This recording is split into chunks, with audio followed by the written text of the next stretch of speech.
Recorded at an undisclosed location known only as the Homestead, you've tuned into Ever Vigilant. Our mission? To encourage and challenge men to prepare, defend, and lead at home and in their communities. First off, let's start out this episode with this. This will be the last episode of Ever Vigilant. You heard me right. This will be the last episode of Ever Vigilant. I'll get into that, and I want to talk a little bit about, in this episode about priorities. But first, let's talk about what's going on in our world today. Spoke earlier this year about a new paradigm, that things were not going to go back to our normal. I encouraged you to prepare, defend, and lead. I've spoke as well in the past of my concern in regards to police and their activities, and I saw a big problem heading our way if police continued to police their communities without policing their own stations by removing the quote-unquote bad apples. These riots are not a shock or a surprise to me. The clip of George Floyd, along with the mistreatment of others during this lamest pandemic ever, included mothers getting arrested in parks playing with their kids, fathers getting arrested playing in open fields with their kids, solo surfers out on the ocean by themselves getting wrangled up by police boats and arrested.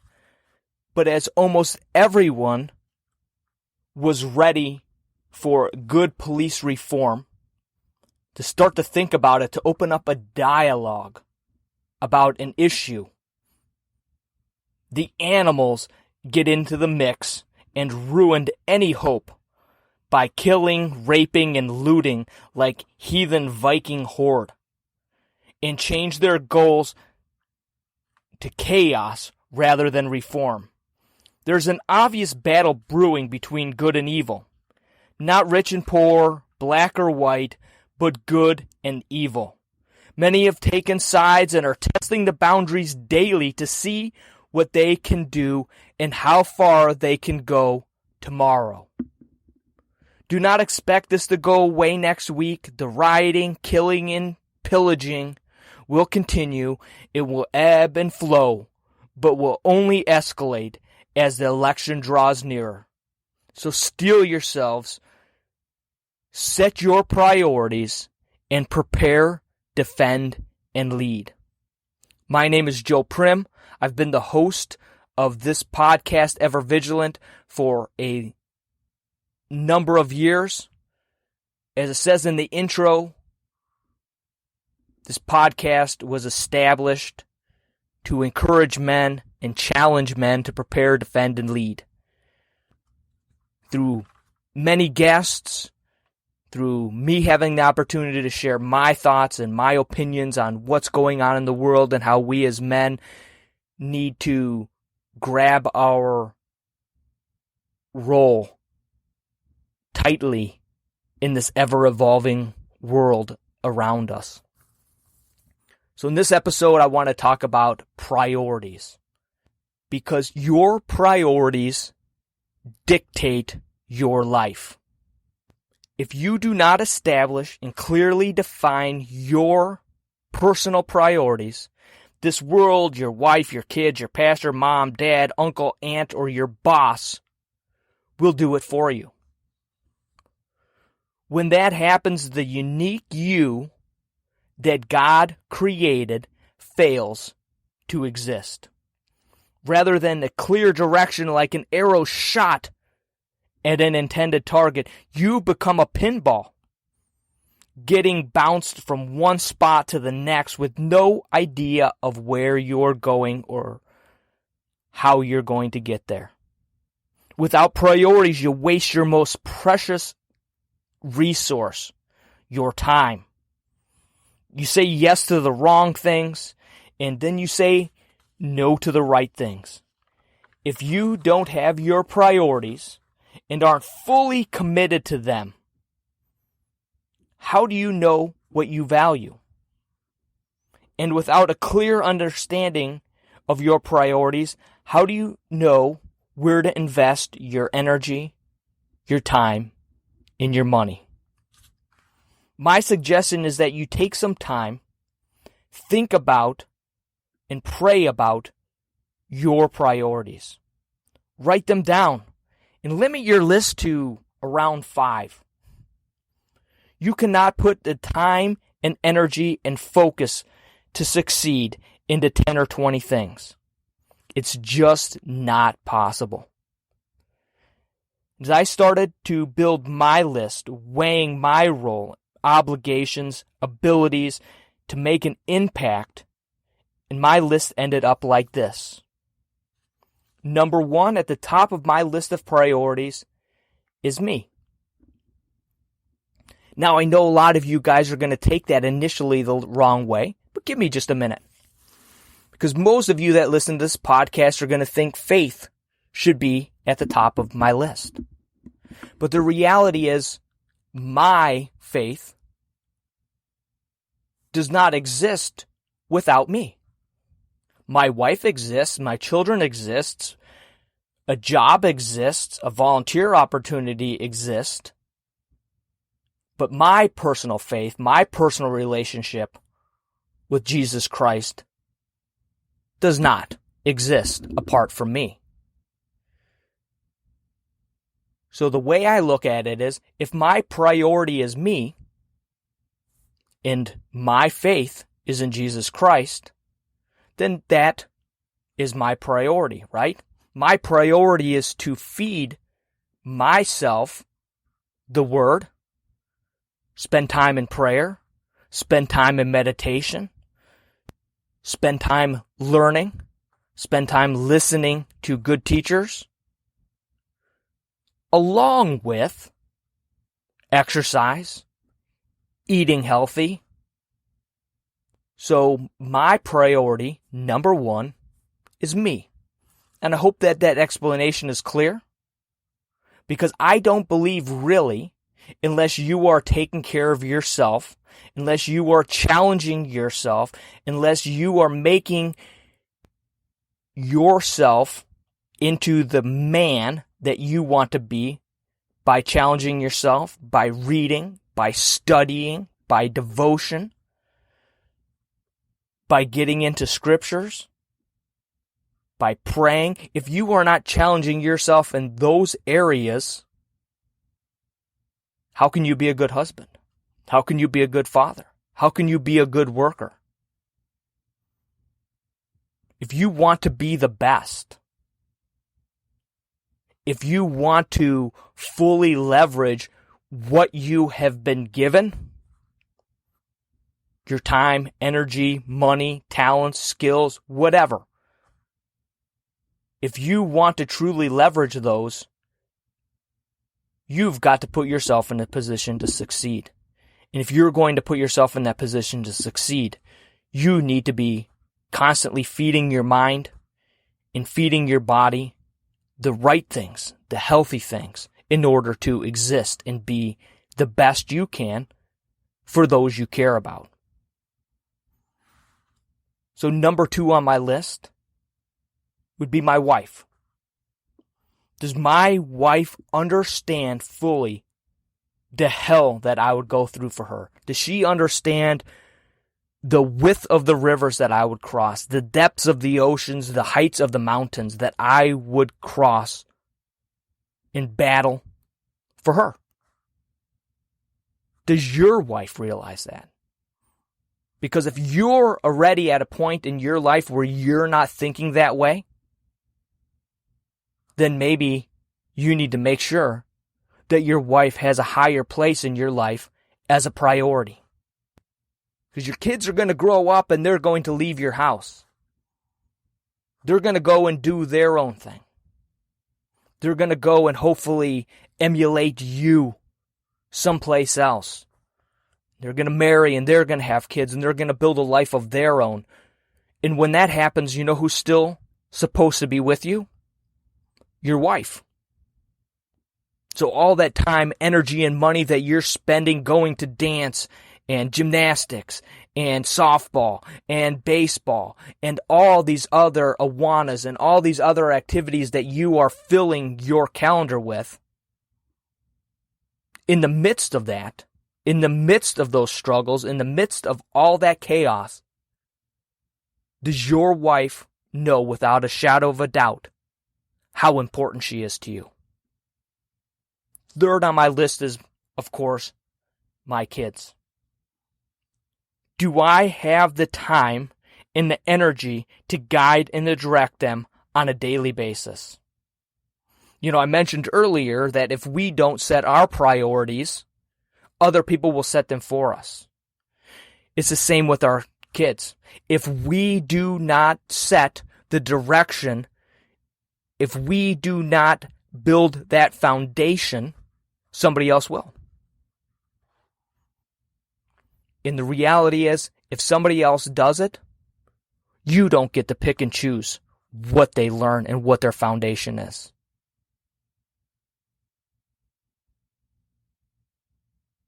Part of the problems we have in this country right now is from so many kids getting dropped off at daycare and not understanding and growing up, learning what Western values are. Not growing up and learning their family history. Not growing up and learning what to value because they're spending their days with somebody working for a little over minimum wage versus somebody that knows where you came from and knows what's important to you and yours. Number 4 on my list right now is my job. For many, many years, my job would not have probably appeared on my priority list because for many years I did the same job. And I could do that job inside out, backwards, sick, healthy, tired, ready to rock and roll. It didn't matter because I had had 20 years of experience doing that job, 20 plus years.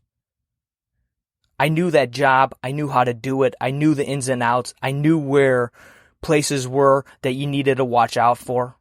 But now I'm doing something new. I'm in a new job. I'm in a completely different role. I'm working way outside of my comfort zone.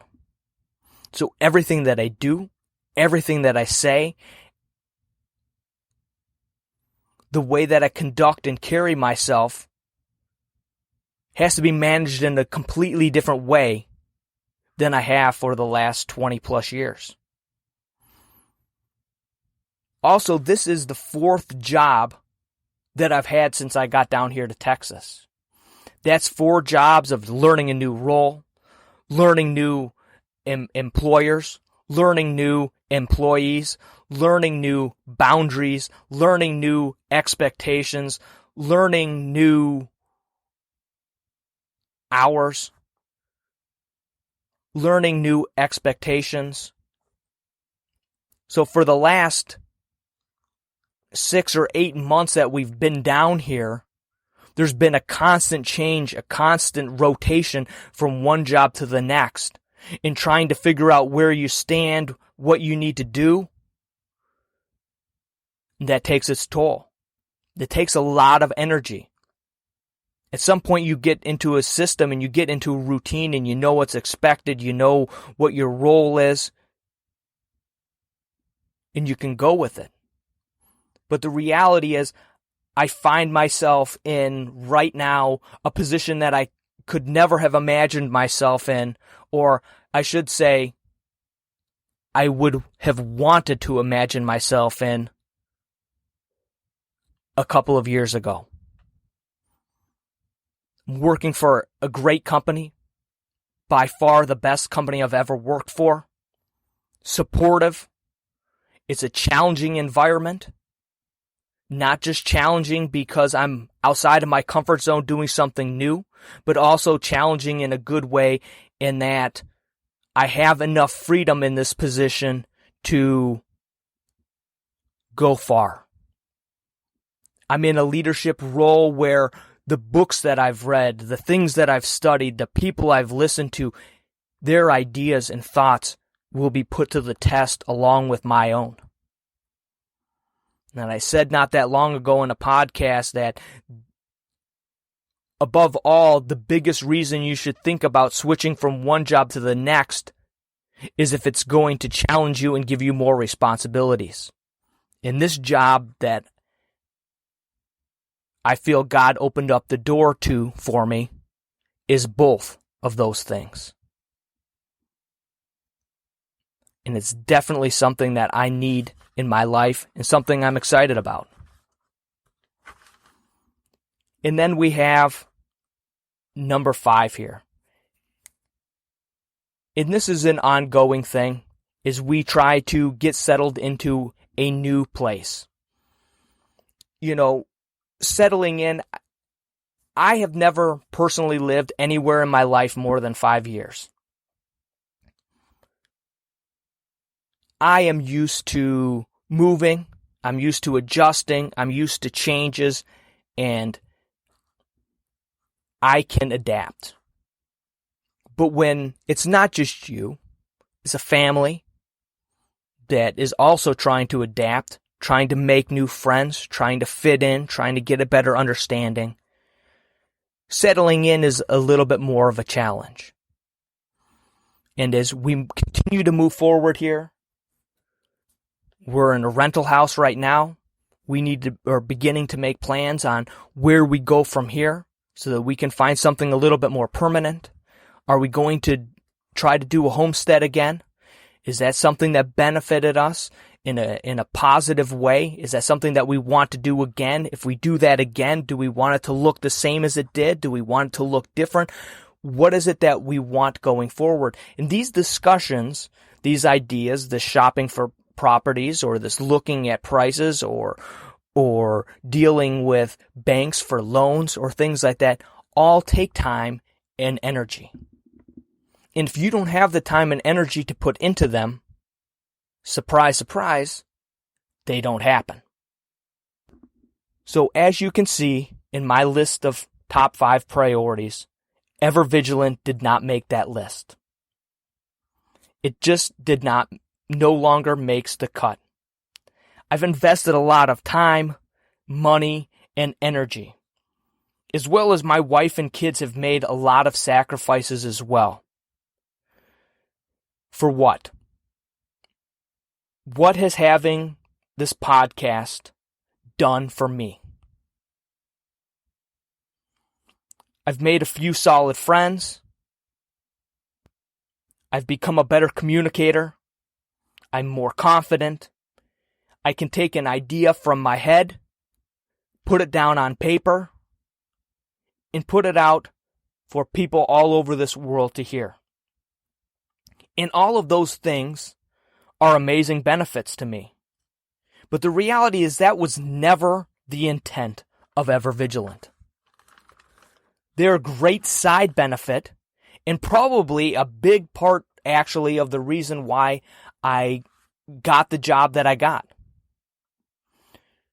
But I created, and it's as it states in the intro, Ever Vigilant was to challenge and encourage men to prepare, defend, and lead. Did I do that? Honestly, I'm not sure that I did. And in many ways, I really see this podcast, Ever Vigilant, as a failure. Not something that I regret, but a failure nonetheless. I don't know that I motivated anyone to do anything with all that I invested into this endeavor, including quitting my job at one point and pulling money out of savings and pulling money out of my retirement to get this podcast rolling. I have no regrets and believe that I was faithful in God's leading, but without fruit, true, tangible fruit, I must look to invest my energies where I can have a real impact. This has not been an easy decision, but this mission will always be in me. As I talked about in an episode not long ago, we will answer for how we use our time, our abilities, our money, and our energy. in this podcast, along with the necessary social media stuff, was always on my mind. There was never a free moment. I will never say that I won't start something new again later. But I will not be the fly that keeps slamming into the closed window when a door may be open 5 feet to the right. So thank you. Thank you for your reviews. Thank you for your shares. Thank you. A big thank you to the Wolfpack especially. I appreciate you guys more than you know. I will be shutting down my Ever Vigilant Facebook page and my Instagram soon. The website will stay up for now. I'm not sure how long or what I'm going to do with that yet. As an epilogue to this, the final point, final note here. If there are bloggers, YouTubers, podcasters, authors that you enjoy or appreciate, you better support them and encourage them. Otherwise, they will burn out and walk away as well. Hold fast, men. God bless. For the strength of the pack is the wolf, and the strength of the wolf is the pack.